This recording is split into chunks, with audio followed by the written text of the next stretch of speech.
Сәлем достар, Асылжан асханасына қош келдіңіздер. Бүгін пеште бауырдан кәуап дайындаймыз. Видеоны соңына дейін көріп, арнаға тіркеліп, лайк басуды ұмытпаңыздар.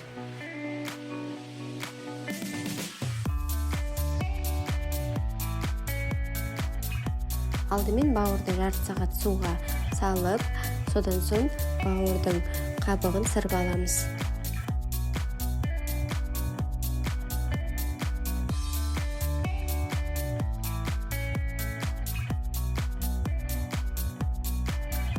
Енді бауырдың қалыңдығы 5-7 см болатындай төрт бұрышты етіп кесеміз.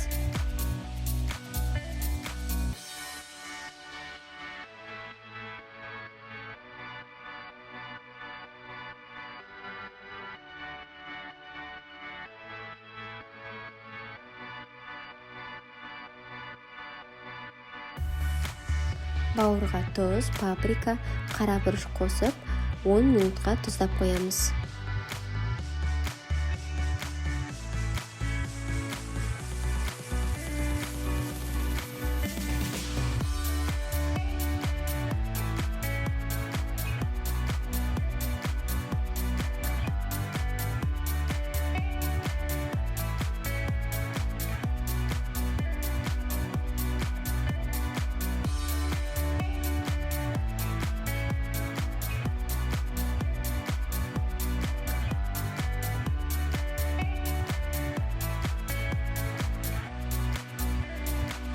Енді қойдың іш майын ыстық суға салып, жібітіп аламыз.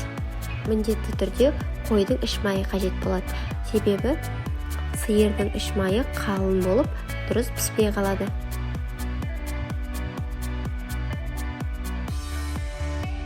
Жібіген іш май осындай жұмсақ, әрі орауға ыңғайлы болады. Іш майды таяқшаның ұзындығымен өлшеп алып, ұзыннан кесеміз.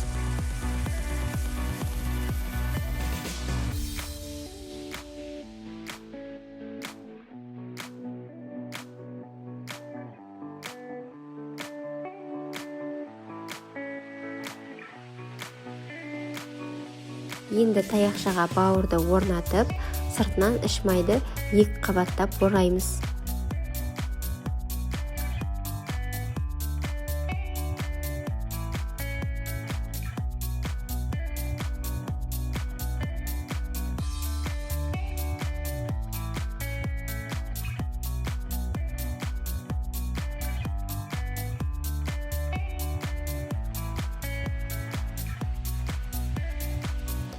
Пештің сеткасына оралған жағын төменге қаратып қоямыз.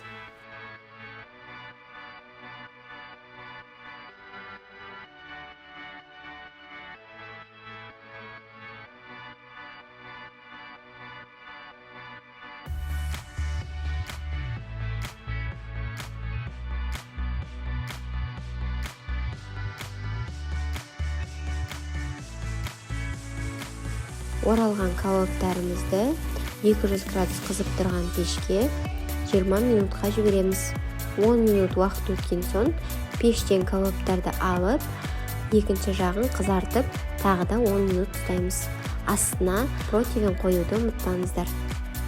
Кәуаптың тұздығына қызыл пиязды пайдалансаңыз, өте ерекше болады. Қызыл пияз, кинза шөптері, 1 лимонның шырыны, тұз және де паприканы қосып, жақсылап араластырып, 5-10 минутқа бетін жауып қоямыз.